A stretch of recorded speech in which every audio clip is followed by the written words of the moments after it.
a las mujeres.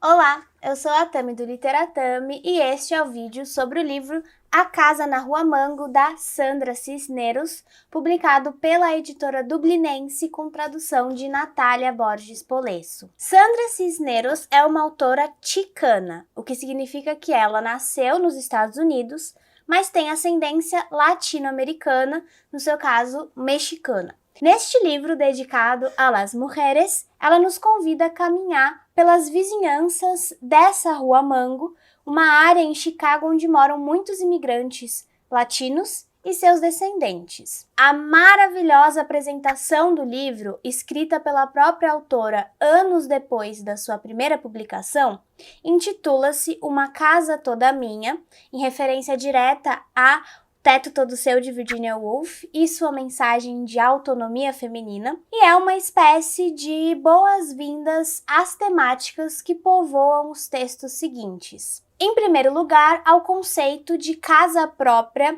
e o que ele representa para uma mulher que cresceu em uma família alheia a ele, a esse tipo de liberdade tão fundamental que é possuir um espaço seu, com o acréscimo da questão linguística que atravessa sua família de mexicanos nos Estados Unidos da América e que serve de agravante à sua condição de inquilino e não de proprietário. Há, portanto, uma consciência muito alerta das especificidades de classe, etnia e gênero nessa abertura, uma compreensão bem franca da sua latinidade que se estende com naturalidade pelos próximos escritos, como matéria que constitui não apenas a sua identidade, que é uma conceituação muitas vezes imposta sobre nós, mas sua personalidade mesmo, no sentido de que ela acolhe essas características que provêm das suas origens,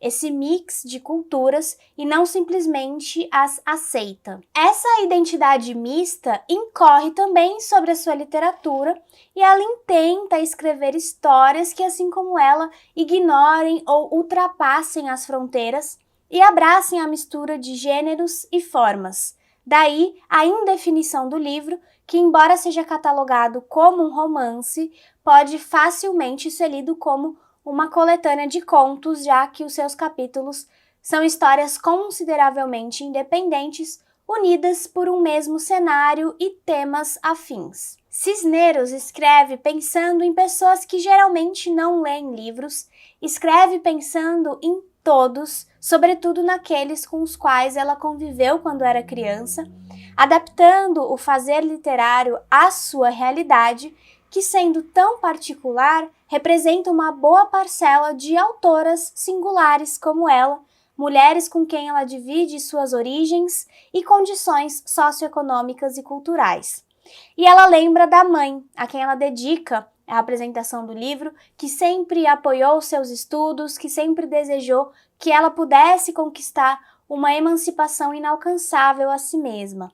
É muito bonita a maneira com que ela fala diretamente com sua mãe, abrindo espaço dessa casa toda ela, toda dela, toda sua, a ela, aquela que a gerou e que, portanto, faz parte de si. E mais bonita ainda é a sua crença na escrita como possibilidade de servir a comunidade, em servir pela literatura, como se ao publicar um livro ela estivesse recebendo convidados em sua casa, o que faz do seu texto um texto alegre, ainda que toque em pontos não tão felizes da existência de mulheres latinas vivendo em territórios estadunidenses. Ela acha que histórias dizem respeito à beleza. Beleza que está lá para ser admirada por qualquer pessoa, como um rebanho de nuvens pastando sobre nossas cabeças. Ela pensa que as pessoas que estão ocupadas tentando ganhar a vida merecem belas pequenas histórias, porque elas não têm muito tempo e estão quase sempre cansadas.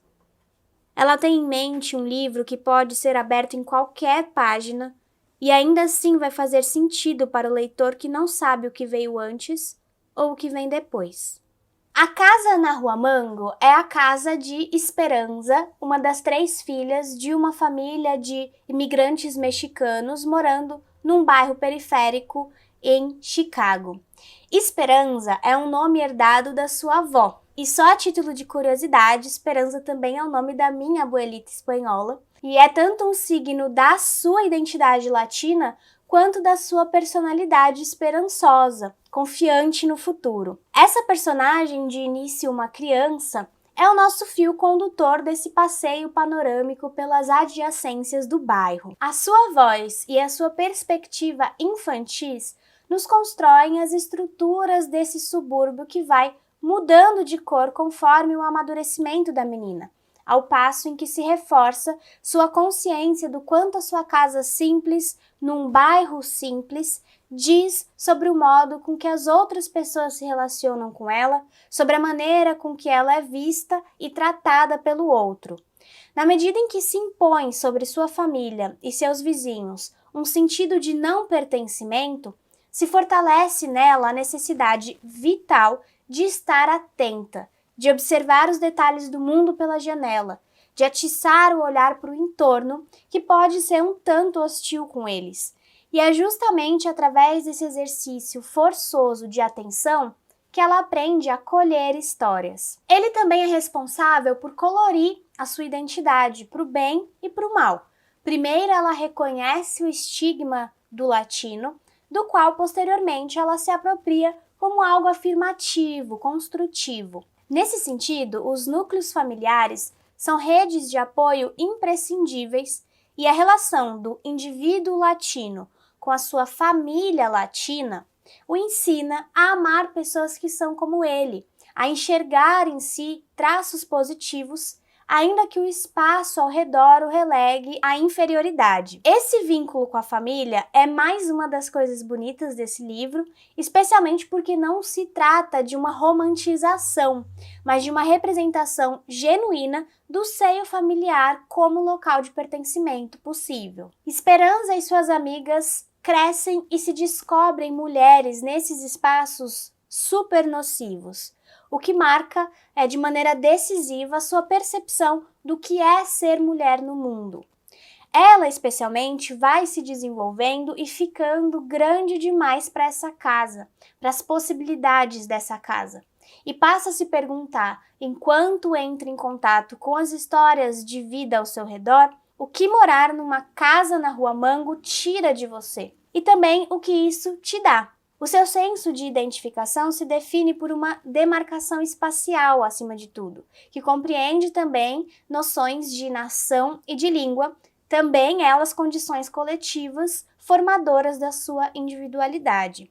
Com o passar do tempo, essa personagem entende que não vale a pena pertencer se isso implica sacrificar sua própria identidade, que ela abriga com hospitalidade, como se o seu corpo também fosse casa. 4 árvores magricelas. Elas são as únicas que me entendem. Eu sou a única que as entende. 4 árvores magricelas com pescoços magricelas e cotovelos pontudos como os meus. As 4 que não pertencem a este lugar, mas estão aqui. Os 4 arremedos esfarrapados plantados pela prefeitura. Do nosso quarto nós as ouvimos, mas a Nene só dorme e não aprecia essas coisas. Suas forças são secretas. Elas espalham raízes ferozes por debaixo da terra. Elas crescem para cima e crescem para baixo e agarram a terra entre seus dedos cabeludos e mordem o céu com dentes violentos e nunca deixam de sentir raiva. É assim que elas ficam de pé. Caso alguém esqueça sua razão de ser, elas despencam como tulipas em um vaso, cada uma com o braço ao redor da outra. De pé, de pé, de pé, as árvores dizem quando eu durmo. Elas ensinam. Quando eu estou triste demais e magra demais para ficar ficando em pé, quando eu sou uma coisinha minúscula contra tantos tijolos, então é quando eu olho as árvores. Quando não há mais nada para se olhar nesta rua. As 4 que cresceram ignorando o concreto. As 4 que alcançam e não se esquecem de alcançar. As 4 cuja única razão é ser e ser. A Casa na Rua Mango é um livro importante sobre o resgate de si mesmo em um território que constantemente solapa o que não é nativo, sobre um retorno grato às origens, às raízes de esperança e de várias gerações de imigrantes latinos nos Estados Unidos.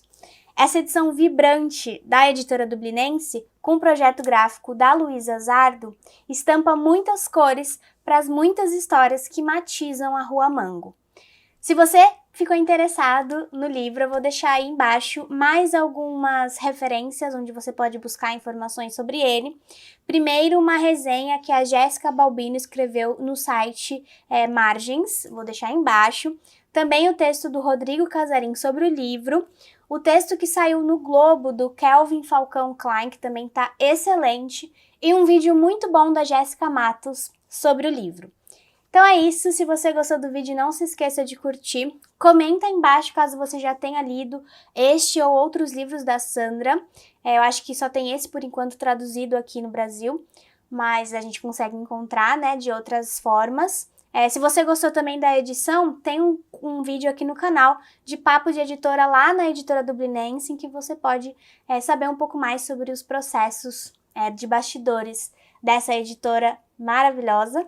Inscreva-se no canal se você for novo por aqui e acompanhe o Literatame nas outras redes sociais. Muito obrigada e eu vejo vocês no próximo vídeo. Tchau, tchau!